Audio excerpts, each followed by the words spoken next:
박근혜 후보하고 새누리당 최근 진행 과정 전략에 대해서 약간의 좀 견해차이가 좀 있는 것 같아요. 뭐 이제 독자나 시청자가 판단할 부분이라고 보는데, 조금 회의적으로 보는 경우는 박근혜 후보가 초기에 들고 나왔던 대통합이라는 그 명제가 사실상 그렇게 좌절된 느낌이 든다라는 얘기를 하는 것도 있고, 왜냐하면 정체성을 아주 축소시키는 그런 방향으로 가가지고, 그리고 또 하나는 내부의 친박을 넘어서는 새로운 내부적인 통합과 확대를 얘기했지만 실제로 작동되는 것은 여전히 구축이 작동돼서 향후의 전략이 그렇게 가면 문제가 있지 않느냐라는 게 조금 비관적으로 공격됐다면, 지난 11.6을 계기로 이렇게 뭐 새로 태어나는 출발점을 만들었다. 과거사 논란 형수하는 관련해서 이른바 바닥을 찍고 새로운 방향으로 가고 있어서 좀 작동이 좀 밝게 나갈 것 같다. 이렇게 긍정적으로 얘기하는 측면이 있는 것 같습니다. 판단에 맡기고요.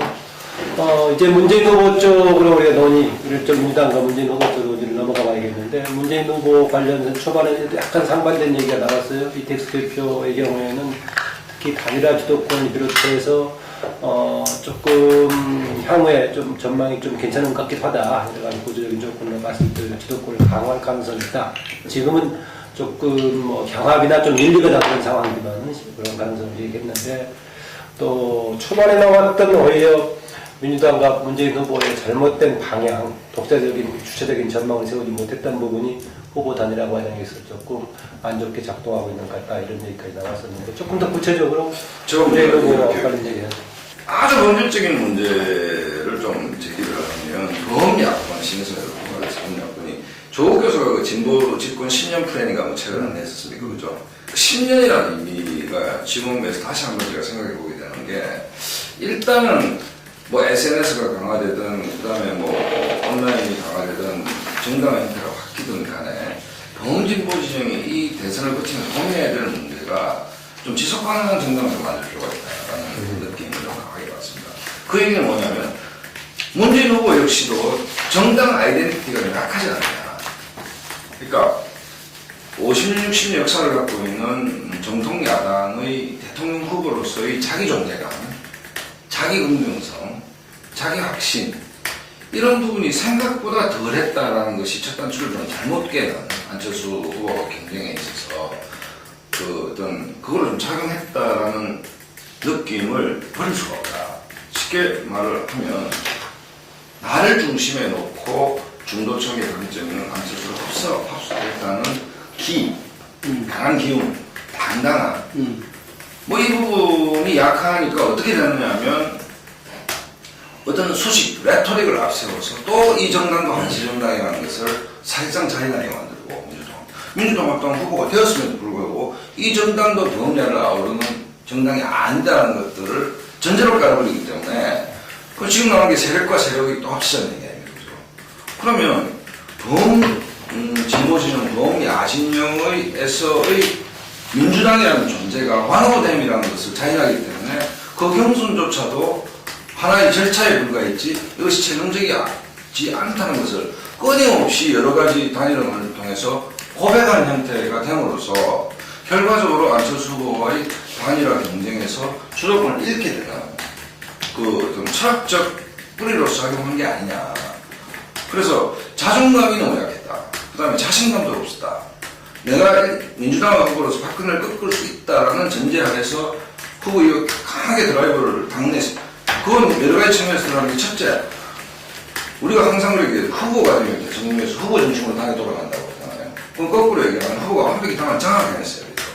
근데 예를 들어서 그 당대표, 원내대표 문제는 결국 해결을 하지 못했지 않습니까? 그 다음에 친노 비서관급 9명 정도가 이선 노태하는 걸 했는데, 이 쇄신이라는 것들도 기본적으로 안철수가 요구하는 측면과 또 국민 눈높이에 맞지 않는, 그러니까 당도 제대로 장악을 못 해내고, 또 제1야당, 적통 있는 제1야당의 대선 후보로서의 자기 존재감, 자신감, 당당함도 없어 보이고, 그런 상태에서 자기 존재의 기반마저 확신을 못 갖는 상태에서 호남왔다가 뭐 이렇게 하면서 계속 단일화만이 정권교체를 할 수 있는 알파의 오메가다라고 얘기하고 있기 때문에, 그럼 민주당의 전통적 지지층, 민주당의 존재 이유, 민주당 후보로서의 존재 이유에 대해서 스스로가 힘을 빼버리는 뭐 이런 것들이 분명히 문화 단일화 문제에서 주도권을 잃게 되는 모멘텀으로 작용했다. 이게 잘못하면 문재인 후보가 안 된다면 이게 패착으로 예. 작용할 수 있더라고요. 근데 제가 자꾸 고이야기가 1년 전만 조금 우리가 되돌아서 가보면은, 2010년도 지방선거를 승리했음에도 불구하고, 그 당시에 뭐 여론조사에도 많이 나왔지만, 민주당이 좋았어요. 민주당을 지지해서 어떤 지방선거에서 민주당이 이겼다 하는 사람이 뭐 거의 5%가 안 되는 이런 정도의 차원이었어요, 이게. 그러다 보니까, 안철수 현상, 안철수 열풍이 불렀을 때, 그거는 기존 정당 양쪽 다에 대한 문제제기였거든요. 그래서 새누리당은 당명도 바꾸고, 뭐, 비대위도 구성하고, 이런 식으로 이제 변화를 했죠. 예를 들면은. 예. 그런데 민주당 같은 경우는 당시에 이제 통합을 했지 않습니까? 그래가지고, 뭐, 소통합, 중통합, 대통합, 여러 논의 속에서 본인들도 이야기할 때 중통합이다. 이거는 대통합이 아니다. 완벽한 통합이 아니다. 조국 교수가 이야기하는 가정이라는 것은 뭐 그런 것도 있을 수 있어요. 자기들도 그것이 처음에 이렇게 예상했던 또 기대했던 어떤 그런 완전한 통합은 이루지 못했다는 것을 갖다 인정했기 때문에 그리고 통합하고 또 한 축이 혁신 문제에 있어가지고는 그 부분에 뭐 예를 들면 온갖 논의와 연구가 있었지만 결국 혁신에 성공하지 못함으로써 총선 패배를 했다 이런 거고 그 총선 패배를 한 민주당에 대해서 이 민주당의 어떤 개파공천 등의 문제로 인해서 지지할 수 없었다. 그리고 민주당이 패배했기 때문에 자기가 나올 수밖에 없었다. 안철수 후보의 어떤 출마의 배경은 이루어진 게 민주당의 어떤 불완전한 통합과 혁신, 이 중요하게는 어떤 혁신의 실패, 이 부분을 이제 기인한 거잖아요, 이게. 그래서 일찍이 민주당의 어떤 대선 후보 경선은 이 예비리그다. 라는 어떤 자기 규정을 가지고 출발할 수밖에 없었던 거죠, 이게. 근데 그럼에도 불구하고 어떤 이 정통 야당으로서 민주당이 어떤 수권 정당으로서 이렇게 거듭나고 어떤 이 대선에서 자기 후보에 의한 어떤 정권 교체를 이루려면은 이 뭔가 지금하고는 달랐어야 된다. 이런 이야기 좀 전적으로 동의하고. 그럼에도 불구하고 지금 이 금년에 처음 이제 전개에 나선 거잖아요. 예를 들면은 이 문재인 후보 같은 경우에서도 그렇다면 이 부분에서 후보 중심으로 가더라도 이거는 수권 정당의 후보이기 때문에 예를 들면은 이 당 자체가 달랐어야 된다 뭔가. 근데 당은 또 한편으로 보면은 이 후보 중심으로 가고 후보가 선출됐으니까. 근데 그 후보가 이제 정치 안 하겠다는 사람을 갖다가 해야 된다, 대안없다 해서 와가지고 오자마자 예를 들면은 이방문 연대 단합 이거로 해가지고 망가시킨 거거든요. 예, 말하자면 이게 후보 이 총선 끝나자마자 예를 들면 근데 그 이후에 이 경선이니까 다 후보 나름대로 책임지고 할 수밖에 없다. 그리고 나서 경선 끝나고 나서 또 후보 중심으로 갈 수밖에 없다. 근데 과연 이 지금 안철수 후보 같은 경우는 자기 계산대로 계획대로 그냥 쭉 가고 있는 거예요. 근데 이쪽은 그게 아니거든. 예를 들면은 그런데 이 부분에 대해서 제가 지금 문제 제기하는 것은 당으로서 민주당이 자기 역할을 전혀 못하고 있다는 이야기입니다. 그러면서 그 책임을 후보한테 다 돌리고 있고 그리고 아까 제가 말씀드린 반 정도는 후보 단일화에 누가 되더라도 이기는 거 아니냐. 그때 됐을 때 안이 되면 또 새로운 당 만들면 되는 거고. 이런 굉장히 안이한 발상 이런 부분들이 지금 누구죠? 이 최고위원 2위 김한길 대표가 단일화 되더라도 진다. 라는 이야기를 공공연히 막 이렇게 해야 되는 이유가 지금 후보 주류 쪽에서는 상당히 그한 시선으로 보지만 어떤 측면에서는 나 후보를 위한 길이라고 봐요. 그런 부분들이. 그래서 당이 지금의 당은 후보한테 모든 것을 미루고 당으로서 그 역할을 포기한 거 아니냐. 이게 말만 정당 후보로 정당 어쩌고저쩌고 하지 실제로 제대로 해내는 일은 없다 이렇게.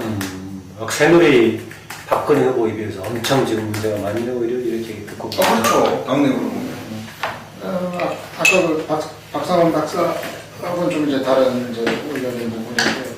저는 이제 문재인 후보가 일단 이제 뭐 후보단이라는 문제만 얘기한다면 이제 주도력을 지금 행사하고 있다고 봐요. 비법권을 갖고서. 기본 이제 초반에 일방적으로 구애하는 것 같았던 고무력에는 좀 이제 그런 측면이 좀 있었을 텐데 너무 매달리는 것 같은 모습이 있었을 텐데 이제는 지금 안철수 후보와 관계에 있어서는 후보단이라는 논의에 지금 주도권을 일단 확보한 상태다 이렇게 보고 그리고 이제 안철수 후보가 오히려 다시 이제 좀 수세적으로 이제 좀 방어적으로 지금 이제 그런 좀 대비 효과가 지금 좀 나타나고 있는 것 같아요. 저는 며칠 전에 문재인 후보가 광주 새정치 선언했을 때 그때 내용을 보니까 이제 모범답안이더라고요.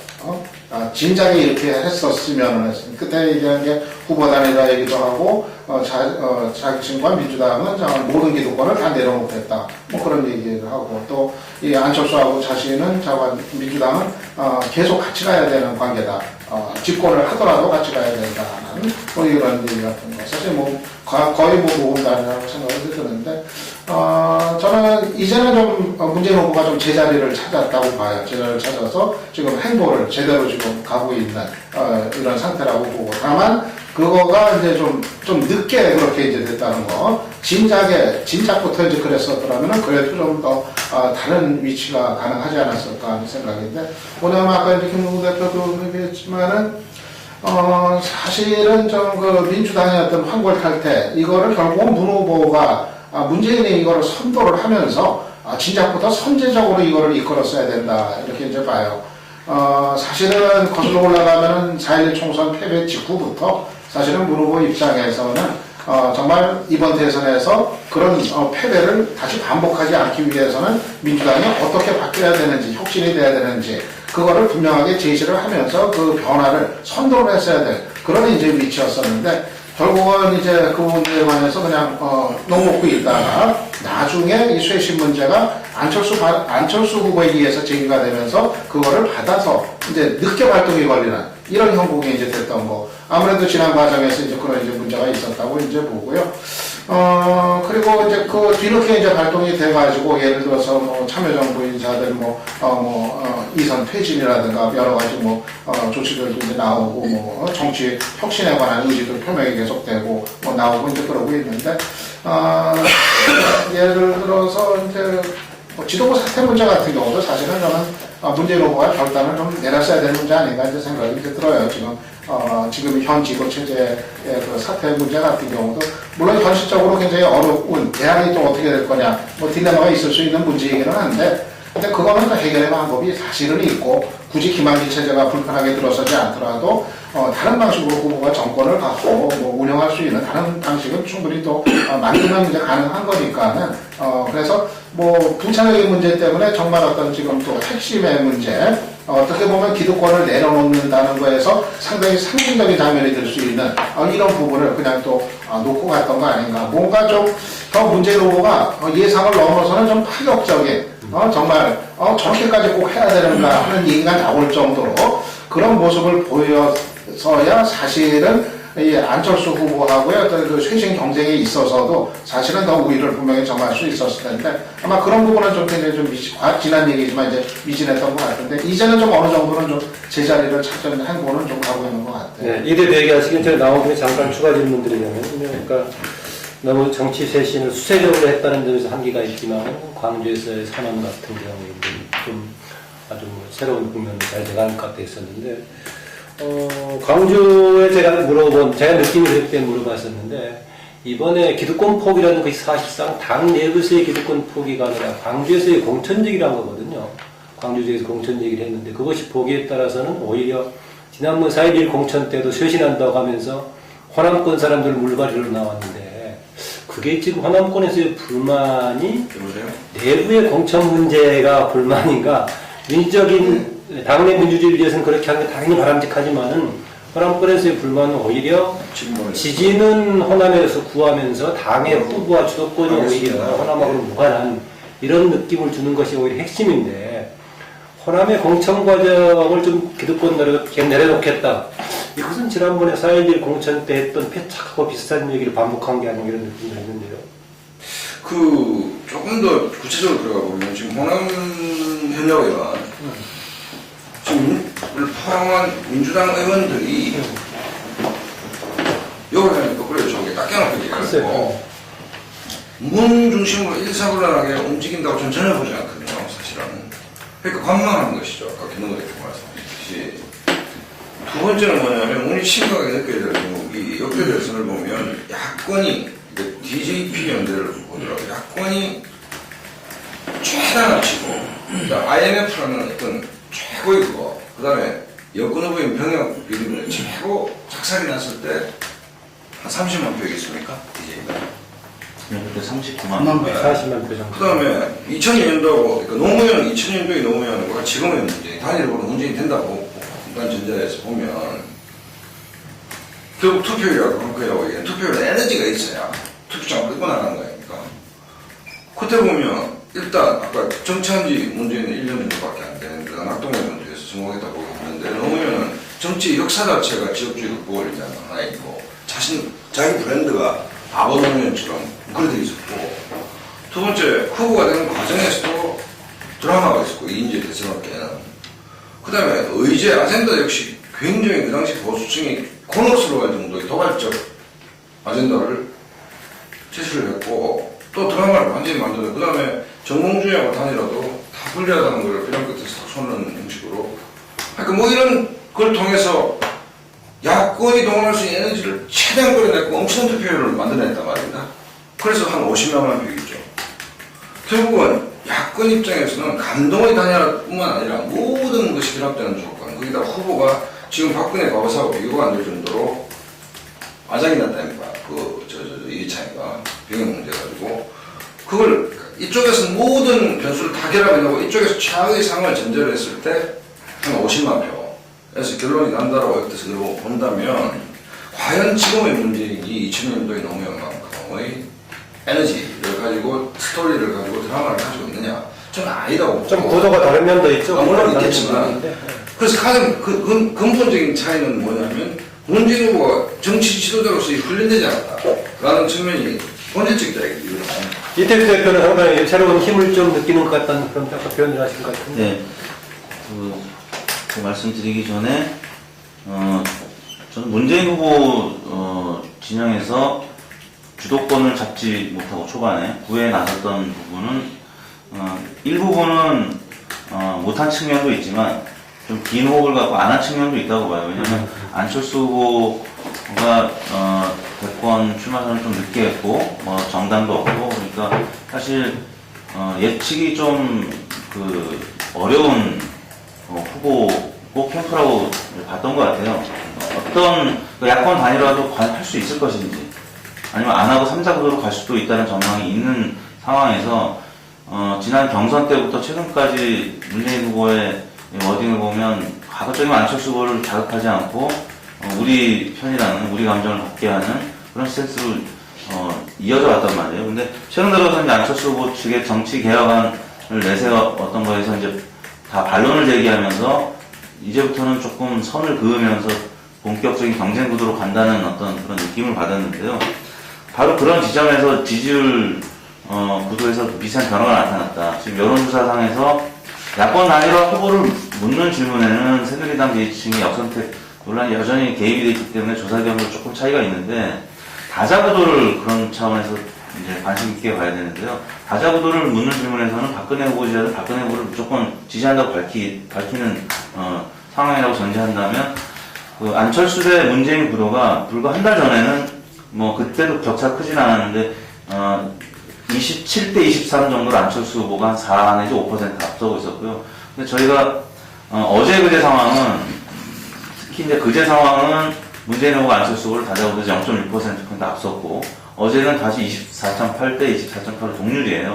그러면 다자구도에서 이미 동률이라고 봐야 되는 거죠. 그리고 혹여 오늘 조사해봤을 때 또 앞선다면 안철수 후보가 지금 지지정당이 없는 상황에서 유일하게 버팀목이 되고 있는 건 지지율밖에 없는데 지지율에서 만약에 다자구도에서 밀리기 시작한다면 지금 어차피 여야 양자구도는 거의 48대 48. 그거는 문재인의 힘이라고 보세요? 안철수의 무기력이라고 보세요? 두 개 다 저는 해당이 된다고 봐요. 민주당하고 문재인 후보의 자체적인 어떤 동력도 있는 거라고 봐야 될 것 같고 안철수 후보 입장에서는 지금 그동안에 워낙 많은 기대와 또 그 지지를 받아왔기 때문에 정치개혁안이 발표했을 때, 뭐 진보정의당이나 통합진보당 측에서도 노회찬, 심상정 그 의원 등이 반발을 했잖아요. 그러니까 어떻게 보면 그 기존에 있는 야당 의원들조차도 이제 기득권층이라고 좀 몰아세우면서 안철수 후보가 스스로 좀 고립되는 그런 현상도 초래한 부분이 있고요. 그래서 아무튼 지금 상황은 다자구도에서 문재인 후보하고 안철수 후보가 거의 박빙 상황으로 지금 왔기 때문에 예를 들어서 오차범위내라도 한 일주일, 2주일 문재인 후보가 앞서는 상황이 된다면 호남에서 지금 대략 한 달 전에 안철수 대 문재인 구도가 야권 단일 3대 5였는데 지금 거의 4대 5, 10%밖에 차이가 안 나요. 근데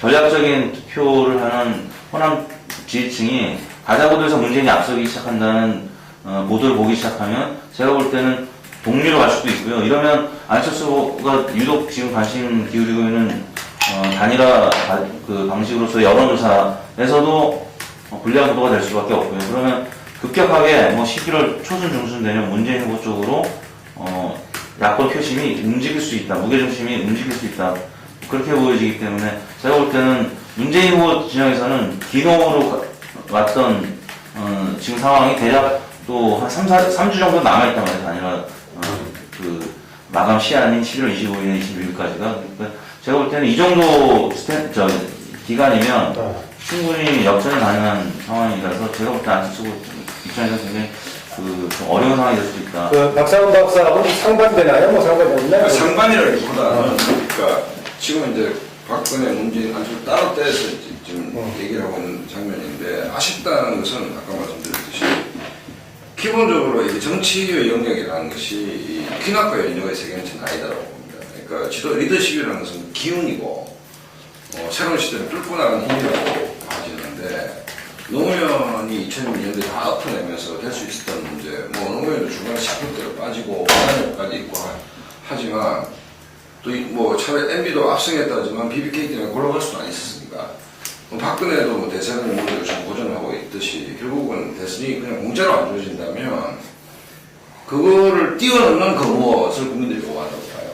그러니까 그 기본 우리 눈에 보이는 이 국면을 완전히 뛰어넘는 그게 예를 들어서 그 안보공세에 농협에 있을 때 마누라고 뭐 연애한 말입니까? 이런 단순한 그 순발력의 문제가 아니고 본질적으로 대중의 그 보수 세력의 색깔 공세에 맞서는 이 사람의 결기 같은 것들이 느껴졌을 때 지지층을 결집시키는 걸 넘어서서 에너지를 만들어내고 태풍을 만들어내고 그게 투표율로 전환이 되는 어떤 이런 면이 아까 말씀드렸듯이 야권이 최상의 조합이라는 역대 대선을 보면 물론 그러고 다르지만 몇십만 표에 있는 수준이기 때문에 문재인이 민주당 후보로서의 어떤 결기, 그다음 자신감, 또 뭐 좀 표현이 추상적입니다만 어떤 새로운 기운, 뭐 이런 부분들이 약했다 했다. 네. 그게 이런 뭐 복잡한 단위라고 과정을 만들어냈는데 나머지 30분은 이제 SBS 김영민 국장식으로 해서 이제 횟수와 시간을 조금 나누기 비 박사는 좀 그쪽에 이제 보여주시죠. 제가 말씀하셨습니다. 시간 작업부터 했으니까.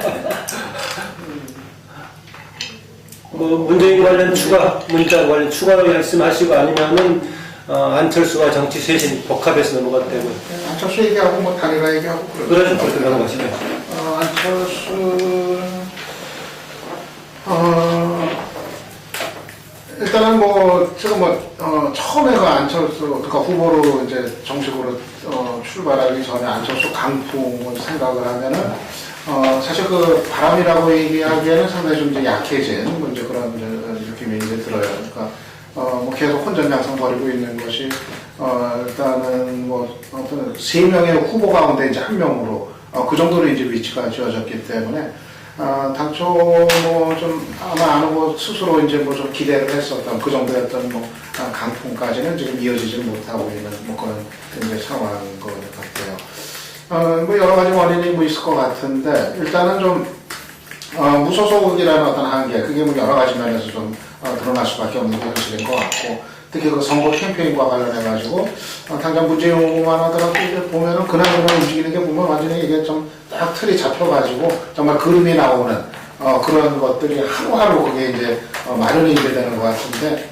현실적으로 뭐 안철수 캠프에서는 뭐 그만한 거를 이렇게 뭐 감당하는 게 현실적으로 좀 이제 역부족이었던 것 같은 그런 면도 있고, 그래서 아무튼 선거 캠페인에서 이제 구체적으로 나타나는 그 차이 이런 것도 좀 이제 그런 영향을 줬던 것 같고, 그리고 이제 정치적으로도 안철수 후보가 전반적인 어떤 판을 좀 주도하거나 어떤 선도하는 이런 메시지들이 좀 이제 상당히 좀 이제 약했던 거 아닌가 이제 판단이 이제 들어요.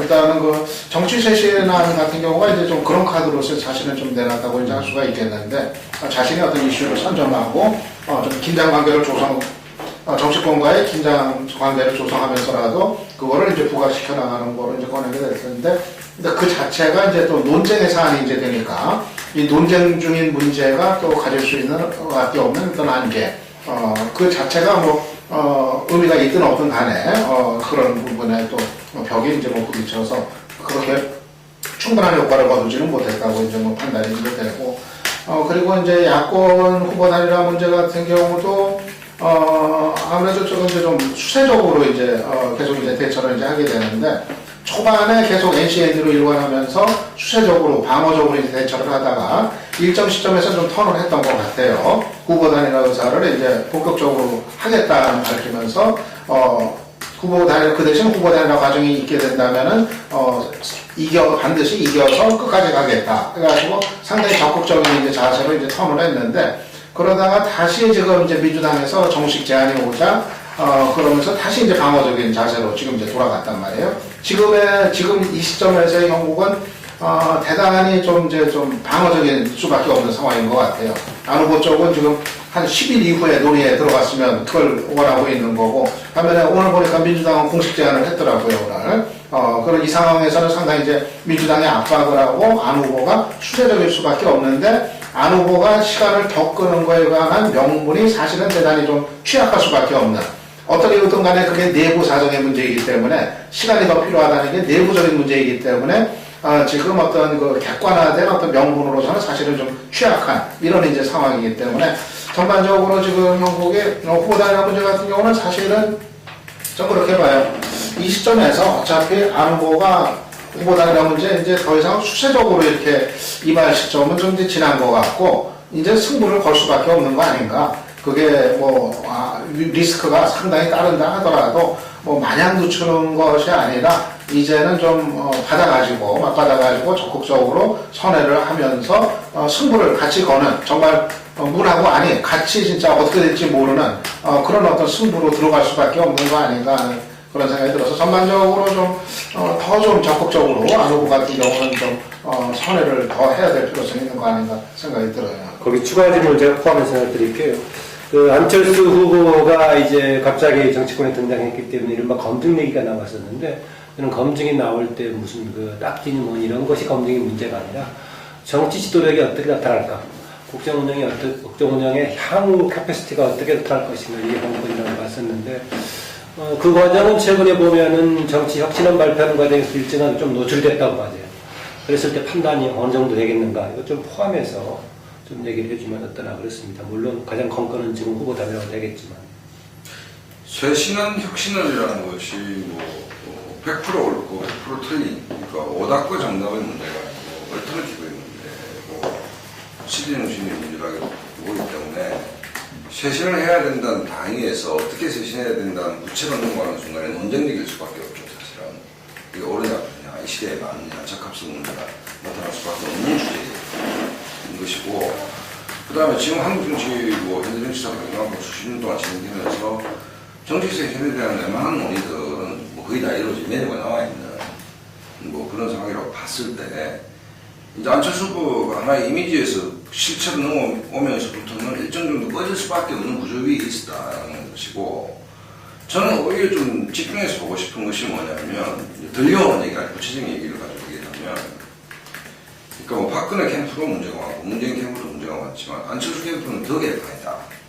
기자들 얘기합니다. 취재가 잘 안 되고, 시사프로 작가들이 A한테 얘기하면 B한테 얘기를 하고, 개통이 전혀 이루어지지 않고, 그 다음에 정치쇄신 논의도 그 얼등걸등 간에 캠프 내부에서 참여한 정착자들도 내 생각하고 다르다는 얘기가 나오고, 그 다음에 모든 판단을 후보가 그냥 미루는 경향들이 있고, 적답을 잘하라. 뭐 이런 여러 가지 이야기들이 본질적으로 문제식의 문제다. 그러니까 회사를 경영하는 것은 CEO의 또 창업주의 어떤 방식들, 한치감들이 정치라는 것이 기본적으로 수평적이고 소통의 문제가 있다면 역설적으로 안철수의 리더십에 대해서, 자연인 안철수의 리더십에 대해서 국민들이 너무 모르고 있었다라는 부분이 있는 것 같고, 이 지점이 지금까지 안철수 후보가 후보 이전 1년 전 지금까지 봤을 때 이 안철수의 리더십 스타일이 그 야권 단일화를 논의해서 최고의 그림도 될 가능성이 있다. 아까 여 박사님이 말씀하셨듯이 그나마 없는 감동이라도 만들어내면 성부가 예측 불허의 상황에서 단일화 논의가 이루어지면서 거기서 이 스토리와 드라마가 만들어져야 되는데, 지금까지 안철수가 해왔던 행태들을 이렇게 반추해 봤을 때는 끝까지 늦출 가능성이 없다, 이게. 그러면 이후에 변화 가능성이 별로 없다는 거죠? 그럼 이랬을 때 필요성이, 그러니까 지난번에 안철수가 출마하냐 안 하냐 우리가 한 몇 달 전에 그런 게 시사평만 나가면 안철수 후보 출마하느냐 언제 하느냐 가지고 몇 달 걸어서 안철수 필요성이 쌓여서 지지도가 급락했고 안철수 생각으로 힐링 캠프를 해서 반전을 깨는 적이 있지 않습니까? 이번 경우에는 후보 단일화 최악의, 야권이 최악의 상황은 뭐냐면 후보 단일화에 임하는 안철수 후보의 자세, 캠프는 일단 뭐 일사불란하게 안 움직인다는 안철수 후보 본인이 가장 중요하다고 봤을 때 후보의 기존의 이 자세가 후보 단일화의 흥행성을 급격히 낮출 가능성도 있고, 그 다음에 피로감을 오히려 정제시킬 가능성도 있다. 그렇게 된다면 예상 밖으로 후보 단일화의 충격이 크지 않을 수 있다라는 측면을 저는 좀 주의 깊게 보고 싶습니다. 안철수 후보는 민주당도 쇄신해야 된다. 쇄신의 대상으로 보고 있고, 그런 차원에서 지난번에 정치 쇄신안 자체가 의원수도 줄여야 되고, 그러면 본인이 의원들인 이 캠프 내 문재인 후보 캠프 내 관계자들은 자신도 구조조정의 대상이 될 수 있는 상황에서 반감을 가질 수밖에 없고, 그러니까 컨센서스가 이루어지지 않은 쇄신안이었기 때문에 조금 거기서 균열이 생겼던 것 같고요. 그렇기 때문에 지금 야권 단일화를 위한 그런 컨센서스가 이루어질 수 있는 정책 관련 아니면 정치 쇄신과 관련된 부분은 4년 중임제나 공권형 대통령제를 비틀로 해서 우리 단일화를 모색해보자, 이런 입장이 민주당이나 아니면 시민 세력의 제안 같거든요.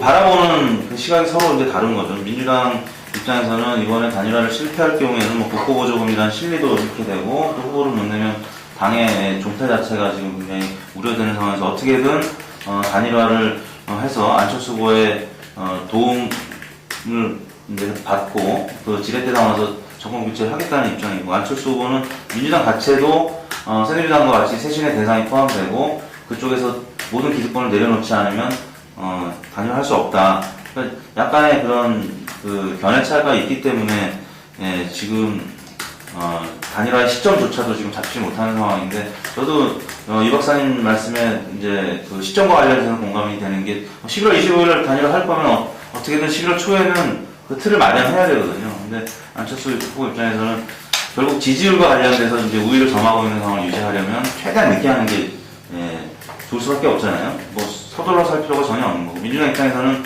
어떻게든 그 단일화의 과정을 좀 뭐 여론조사 외에도 여러 가지 방식을 그 혼합시켜야 유리한 구도가 되기 때문에 가급적이면 일찍 하려고 하는 것이고, 뭐 그런 차원에서 견해차가 있는데, 안철수 후보 입장에서는 그 투표를 좀 더 중심으로 생각해서 이제 바라보는 측면이 있는 것 같고, 민주당 측면에서는 이탈표 이런 식으로 가다가는 견해차가 생기고 컨센서스가 못 이루어지면 지난번에 이제 다른 보도에서, 여론조사 보도에서 나타났지만 20% 정도는 이탈할 수 있다. 그 부분 굉장히 이제 우려하고 있는 것 같아요, 문재인 후보 입장에서. 그래서 아름다운 경쟁을 계속 강조하고 있는데, 안철수 후보 입장에서는 뭐 그럼에도 불구하고 이제 앞만 보고 달리는 그런 그러니까 자존감이 굉장히 강한 거죠, 그쪽은 상대적으로. 이제 그런 측면 때문에 서로 지금 그 평행선을 달리고 있는데, 11월 초순에는 어떻게든 마무리가 돼야 되겠죠.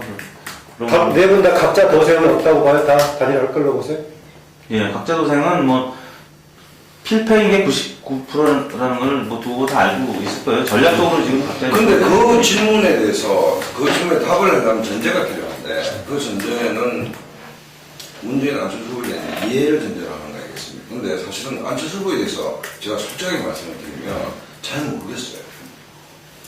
그러니까 실제로 잘 모르겠다는 생각이 시간이 갈수록 점점 더 커지는 게 그러니까 정치판에서 검증된 바가 없고 이분이 과연 무슨 생각을 가지고 있는지에 대해서 캠프 내부에서조차도 혼선이 일어나고 있기 때문에 정말 범야권 후보가 굉장히 어리석은 질문일 수도 있는데 범야권 후보가 맞는 것인지 아니면 본인이 굉장히 권력력으로 최근에 재충전된 것인지 사실은 그러니까 알아야 대답을 하는 것인데 문재인 후보는 뭐 제1야당 후보이고 뭐 대충 예측이 가능한 동이 있다면 안철수 후보는 시간이 지날수록 부산에 과연 무슨 생각을 하고 있는지에 대해서 좀 잘 모르겠다. 그럼 각자 고생 가능성 인자에 대한 질문에 답을 있을 수도 못했지만 있다. 반대로 후보 답변에 대한 질문도 마찬가지네요. 그렇죠. 그것이 속은 모르겠다 이제 그래서 네, 잘 모르니까 명쾌하게 대답을 드릴 수가 없는 것이죠. 저는 뭐 단일화는 참 되기는 뭐 된다고 이제 봐요. 제가 이 과정이 이제 계속 뭐 좀 여러 가지 뭐 우여곡절이 뭐 따르겠고 특히 이 단일화 방식 문제, 이제 단일화 논의 착수 시점하고 이게 아주 밀접하게 지금 맞물려 있는 문제인데 이게 논의가 이제 늦어지면 결국 여론조사 방식밖에 안 남는 거고 그런 문제가 있으니까 이 시점이 언제냐가 대단히 이제 중요한 문제가 되고 있는 건데 결국은 일단 뭐 양 캠프의 단일화에 대한 의지는 뭐 분명하다고 저는 이제 봐요. 보고 안 오고 쪽도 뭐 그 의지는 이제 뭐 분명한데 다만 이제 전략적인 면에서 이 시기 이 문제 때문에 지금 입장 차이가 나타나고 있는 걸 이제 보고 근데 이제 저는 이 안 후보 쪽 같은 경우가 지금부터 이제 11월 10일이면은 안 후보 쪽이 사실 원하고 있는 10일 이후 스케줄을 놓고 봤을 때 일정을 봤을 때 한 열흘 정도가 이제 이거 되는 건데 열흘 동안 계속 입장을 분명히 안 하고 있는다는 건 굉장히 부담으로 작용할 가능성이 좀 커진다고 봐요. 이 열흘은 굉장히 단일화 논의에 있어서 수세적인 상황을 의미하고 상황에 따라서는 이 열흘 사이에 저는 야권 지지층, 단일화를 원하는 야권 지지층이 일부 빠져나갈 가능성까지 좀 있지 않을까. 그렇게 되면 좀 단일화 문제에 관해서 답을 주지 않는 거에 대해서 좀 실망을 하거나 너무 이제 자기중심적으로 단일화 문제를 접근하는 거에 대해서 또 반감을 갖고 빠져나갈 위험도 좀 있다. 그렇게 이제 좀 보고 그리고 그렇게 되면은 서로 계속 요주공동으로 버텨서 10일 이후에 논의가 시작되게 만들다 하더라도 그 이후 모양새가 좀 상당히 좀 안 좋을 수 있다고 생각이 들어요. 뭐냐면은 그때 시작이 되면 결국 여론조사 방식밖에 안 남는 건데 물론 방법으로는 안 후보한테 유리한 방식으로 결론이 내려질 수밖에 없는 상황인데 그거는 안 후보가 그렇게 만들어버린 상황이 되는 거란 말이에요. 다른 선택지가 불가능하게 뭐 어떻게 협상과 합의를 통해서 도출되는 게 아니라 막다른 골목에서 다른 논의가 없는 이 상황을 안 후보가 결국 그렇게 몰고 가서 그렇게 된 거기 때문에 그 모양새 자체가 안 후보의 안철수를 바라봤던 그동안의 어떤 그 시선 이거하고 좀 상충이 되는 면이 있을 수가 있고 그래서 저는 그때까지 시간을 끄는 거는 안 후보한테도 상당히 부담이 될 수 있겠다. 그래서 저는 한 중간 정도 선에서 적점을 찾는 게 한 11월 한 5일 정도라든가 그 전후한 시점이라든가 아마 만약에 원탁회의라든가 그런 어떤 중재 역할이 들어온다면 일정에 관해서 우선 입장이 나오지 않을까 또 예상이 되기도 해요. 만약에 10일 이후가 너무 위험하다 한다면은 조금 더 당겨라 해가지고 중간 정도에서 그러면 한 5일이나 금요일까지는 이거 해야 되는 거 아니냐 논의 시작을 이런 중재 가능성도 있다고 보고 그래서 조금 더 당겨야 되는 부분 아닌가 싶어요. 네. 대선 2라운드에서 가장 큰 문제는 이 단일화가 이 제기되고 스타트가 시기의 문제는 있지만 진행된다고 하더라도 안철수가 과연 누구인가 저는 그 부분이 좀 이렇게 상당히 급부상될 수 있다고 봅니다. 아마 제가 봤던 2002년도에 정몽준 제3후보 같은 경우에는 다자구도에서도 이해창 후보를 상당히 위협했죠. 그리고 안철수 후보가 한때 이특 대표 거기에는 박근혜 후보랑 30% 넘어서 가지고 다자보도에서 약간 했던 데가 일정 시기가 있었어요. 근데 이제 제가 이제 그 친구들을 만나보면은, 그런 게 있잖아요. 자기가 출마 선언하고 나면은, 예를 들면 다자보도에서 상당히 우위에 갈 것이라고 생각을 하고, 안 된 부분들은 아직까지 자기의 어떤 그런 가치와 이런 것들이 잘 안 알려져서 그렇다 해서 조금 더 시기가 조금 더 가면, 이렇게 생각했던 것 같아. 그런데 지금 보면은, 이 양자합 50%에서 거의 이제는 균형을 이루는 문 후보랑 상태까지 가버렸거든요. 이게. 그래서 한편은 상당히 좀 당혹스러울 것이다. 이게 자기들이 생각했던 어떤 환경에서 단일화 어떤 이 국민이 시작되는 것이 아니고 자기들이 예상치 못하는 속에서 지금 단일화가 핵심적인 지적이네요. 네, 돼야 되다 보니까 근데 그런 부분에서 이 친구들이 이 전략적 일정이라든지 이런 부분들이 상당히 좀 어려워진 상황 아니냐. 그리고 아까 리더십을 이야기했는데 저도 듣기에 그 친구가 본래 그 안철수 후보가 만기 7남명이다. 그래서 모든 걸 본인이 다 결정한대요. 그래서 지금 또 여전히 본인이 다 결정하고 본인이 결정 못하면 전부 딜레이 돼버린다는 거죠. 이게 그래서 우리가 후보 단일화의 문제에서는 결국 후보의 문제인데 박영선 선대위원장이 자기가 지난 서울시장 보선 때 자기는 당일날 룰 결정을 알았다. 그 말은 그냥 1위 했다는 이야기거든요. 근데 안철수 캠프에서는 1인이라는 것은 있을 수 없지 않겠느냐. 제 생각했을 때. 그렇다고 해서 이렇게 그 양보를 갖다가 할 수 있는 그런 것도 아니고. 그래서 금방 그 의원께서 말씀하신 대로 자기가 생각하는 어떤 단일화의 조건들이 안 됐을 때는 상당히 위험한 상황까지 갈 수도 있다. 그러니까 거기서 넘어서서 문제가 뭐냐면 이 선거라는 거, 그러니까 구의원 선거든 대통령 선거든 캠프가 짜려지고 선거를 처음 하는 사람들이 뭐하냐고 오류가. 그러니까 새누리당이나 민주당은 초청의 인간들이 많죠. 또 새누리당은 여의도 연구소라는 데가 객관적 데이터를 보고 판단을 합니다. 예를 들어서 뭐 집토끼를 잡을든지. 그러니까 굉장히 객관하게 있다는 거죠. 근데 안철수 후보와 안철수 캠프가 굉장히 오류에 빠질 가능성이 있는 것이 뭐냐면 양극단의 노선을 같이 꿈꿀 수가 있습니다. 하나는 뭐냐면 변화와 쇄신이라는 불안경이 타고 돌진을 해버리면 민주당도 접수하고 정치판을 완전히 새로 짠다. 라는 원대한 나름의 이 후보로서의 투어를 처음 하는 것이다. 이거죠. 그러니까 이런 것들이 복합적으로 해서 결론을 내렸을 때 뭐냐면 이 후보 단일화 과정이 아까 질문하셨듯이 과연 되겠냐 안 되겠냐의 문제에서 안철수는 모르기 때문에 답할 수 없다는 말씀과 덧붙여서 말씀드리면 민주당은 뭔가 계산 속에서 최소한 이 시너지를 극대화시키려면 어떤 타임 스케줄이 있어야 된다는 것을 갖고 있겠죠. 그건 민주당만의 생각일 수 있다는 얘기입니다. 그러니까 서로가 합리적 대화가 가능한 상대끼리는 대화가 되는데 안철수 후보와 안철수 캠프의 핵심들이 비합리성 속에 매몰되어 있을 가능성이 상당히 높다는 것이죠. 그것은 뭔가 출마도 처음 해봤고 캠프도 급조됐고 그 다음에 리더십 스타일이 후보 모두가 결정하고 후보는 사실은 하루 종일 대부분을 밖에 나가 있고 일정대로 하기 때문에 그러면 우리도 선거를 해보면 후보 수행팀하고 캠프하고 갈등을 줄 때가 굉장히 많아요. 일정을 짜주지 않습니까?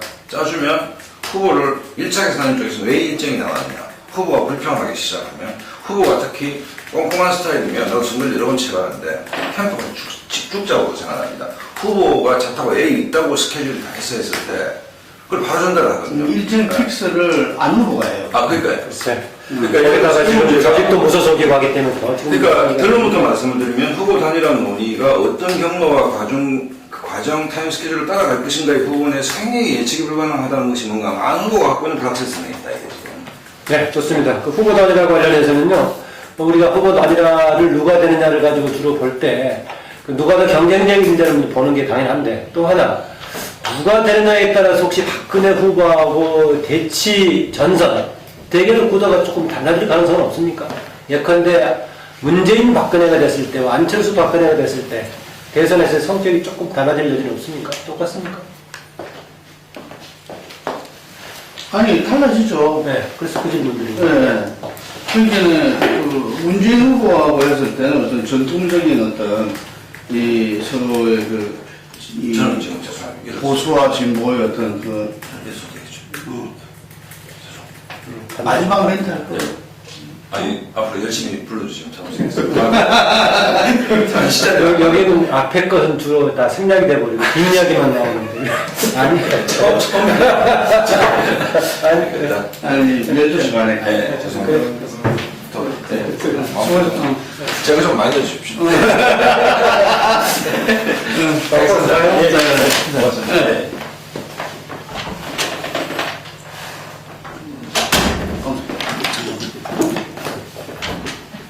그래서 고 박사가 패널로 안 나오니까 아마 박상한 박사가 프리미엄을 더 특수를 누릴 거야.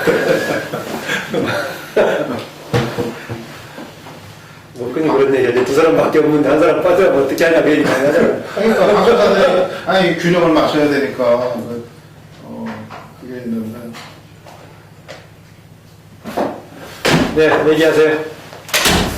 조금 두 사람에 따라서 약간 구조 성격이 달라질 수 있다는 거죠. 예, 그리고 지금 그러니까 그 보수와 진보기업의 어떤 대결 이게 될 것이고 문재인 후보와 그 박근혜 후보 대결이 된다면은 근데 안철수 후보가 된다면은 상당히 상황이 바뀔 것이다. 저는 그런 면에서 대선에서 이 후보 단일화에서 누가 더 경쟁력이 있나 봤을 때는 당연히 저는 안철수 후보가 경쟁력이 있다고 봅니다. 왜냐하면은 그 진보기업에서 어떤 역사성을 가지고서 지금 이제 대결하는 거거든요. 그렇죠. 지금 교체를 하는 거기 때문에 설사 후보를 잘 몰라도 요즘 안철수 후보에 대해서 신뢰가 조금 떨어지고 그 후보에 대해서 전면적으로 그걸 모른다 하더라도 자기들의 역사적 속에서 어떤 대선을 치르는 거거든요.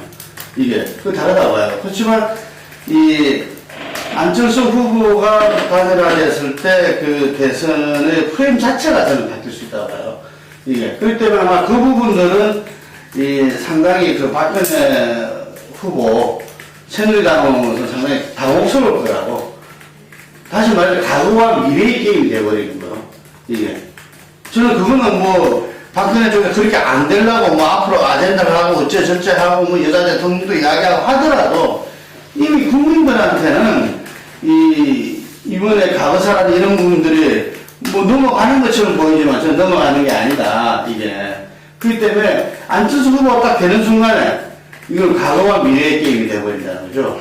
근데 문재인 후보가 됐을 때는 과거와 미래의 게임이 되게 조금 훨씬 과거와 조금 전 과거 이런 식으로 이야기를 하지 않습니까 이게. 그렇기 때문에 오히려 그때는 보수와 이 진보계의 어떤 이 전선 이것보다 선명해지는 거고 그 안철수 후보와의 게임에서는 과거와 미래의 그게 전선이 되기 때문에 상당히 당혹스러워 어려울 수밖에 없다. 박근혜 후보는 그렇다고 봐요. 저도 뭐 그 구도에 대해서는 뭐 비슷한 생각인데요. 그러니까 박근혜 대 문재인 구도가 되면은 아무래도 뭐 진영 대결의 성격이 아주 강하게 뭐 나타나게 이제 될 거고요. 그리고 이제 박근혜 대 안철수의 대결 구도가 되면은 그 진영을 또 일정하게 작동을 하면서 동시에 새정치 대 이제 구정치의 대결의 성격이 상당 부분 이제 자리를 하게 돼서 좀 상당히 좀 이전과는 다른 좀 복합적인 구도가 될 거다 이렇게 이제 봐요.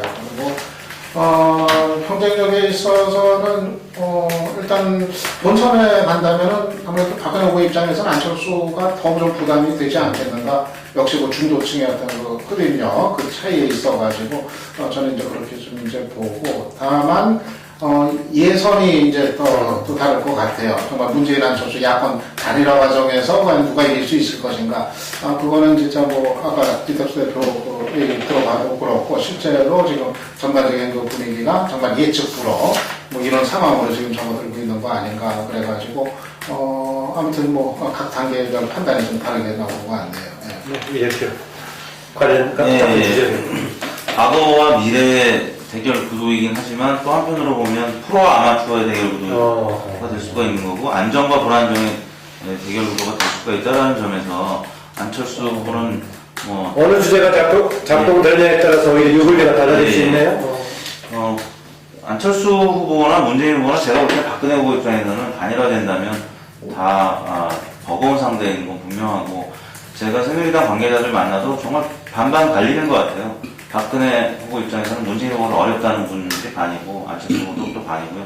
유권자들도 야권 단일화하고 운항해서 새누리당 지층이 처음에는 안철수 후보와 주적 개념이 생기면서 9월 6일날 금태섭 변호사 기자회견 이후에 문재인 후보를 더 선호하는 경향이 있었는데 그 이후에 지금 상황은 거의 절반이에요. 그러니까 좀 안정을 원하는 분들이고 보수적인 성향의 새누리당 지지층들이 문재인 후보를 지지하는 분들이 한 절반 되고요. 또 미래지향적이고 정치권에 대해서 좀 불신을 갖고 있는 분들, 좀 진보 성향의 분들이 이제 안철수 후보를 지지하는 경향이 있는데 그게 반반씩 나눠져 있거든요. 그분들도 전략적으로 어느 후보가 더 유리할지 판단한 건데 대략 반반씩 보는 것 같아요. 제가 볼 때는 안철수 후보는 확장성은 있는데 좀 여전히 불안한 측면이 있는 게 있고요. 문재인 후보는 굉장히 안정적이죠. 그리고 안철수 후보의 지원이 있다면 지금 좀 확장성에서 한계는 있지만 지난번 박원 시장이 됐던 것처럼 충분히 경쟁력이 있다. 제가 볼 때는 박근혜 후보 입장에서는 둘 후보 다 굉장히 어려운 후보고 지금 상황에서 예측이 어렵다라고 누가 더 유리한지 불리한지 예측이 좀 어렵다.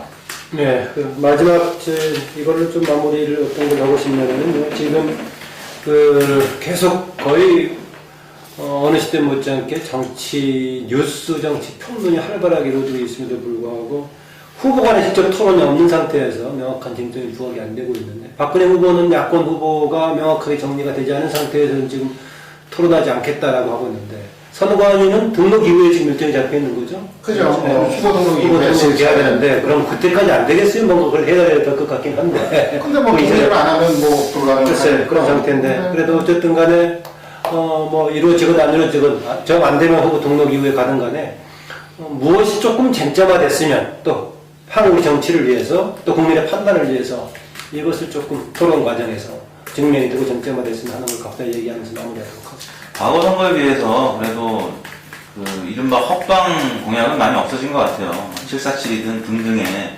유권자들이 이제 좀 보는 안목도 생겼고 좀 현실적인 정책이 상대적으로 과거에 비해서 많이 나타나고 있는 것 같고요. 문제는 지금 뭐 경제민주화든지 복지가 주요 화두인데 그거에 대한 재원 확보에 대해서는 여전히 선관위에서도 요청했을 때 아직 준비 중이다. 또 아직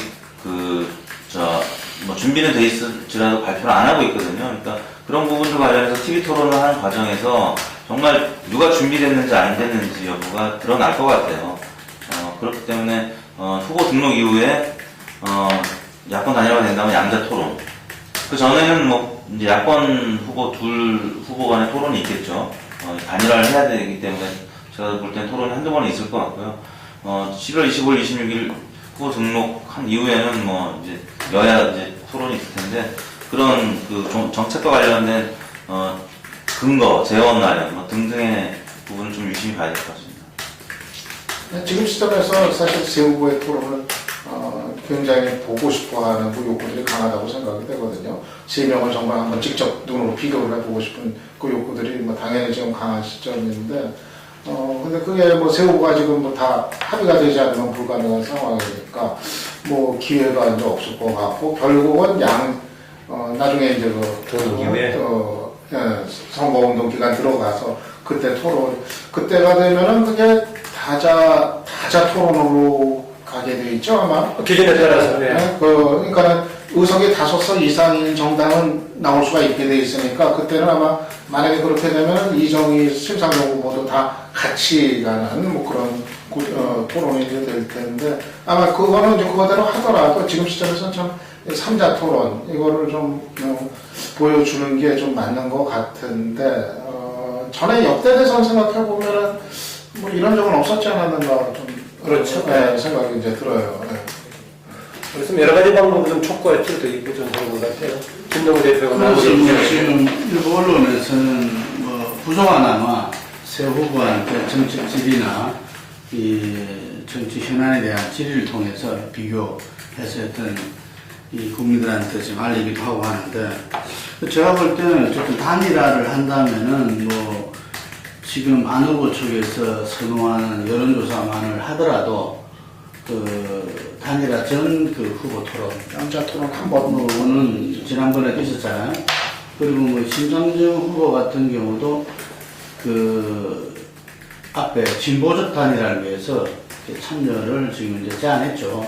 이게 이제 문안 후보가 후보 단일화에 예를 들면은 그 진보정의당도 포함시키고 신상정 후보를 포함시킬지는 그건 모르겠지만 제가 볼 때는 뭐 이 야권연대 어떤 흐름으로 봤을 때는 지난번 그 서울시장 재보선 때도 이 당시에 그 민주당 후보를 포함시켰잖아요. 예, 그래서 이번에도 포함시키지 않겠는가 싶은데, 그래 되면 이제 3자 토론이, 후보 단일화 토론이 3자 토론으로 될 가능성도 있다고 봐요, 이게.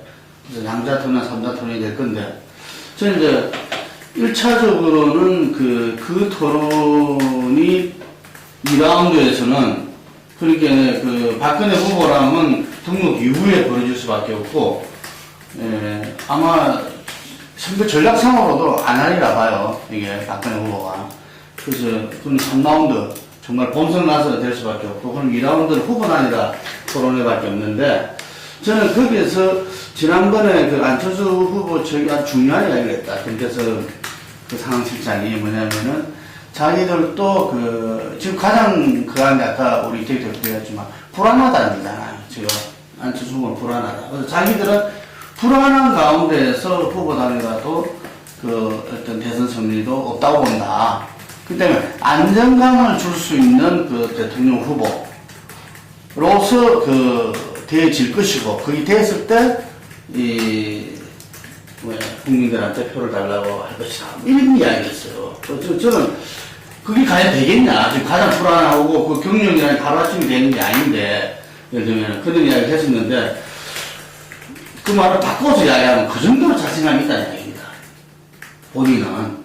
이게. 그래서 저는 이 단일화 그 부분 TV 토론에서 여러 가지 현안에 대한 입장, 금방 말한 대로 복지나 이런 부분들 재원 마련, 경제 미주에 대한 구체적인 어떤 안에 있어서 차별화, 이런 부분들이 드러나기도 필요하겠지만, 단일화해서 승리했을 때 이후의 국정 운영을 도대체 어떻게 할 것이냐, 그런 부분들이 이번 야권으로 보자면은 국민들한테 굉장히 중요한 게 아닌가.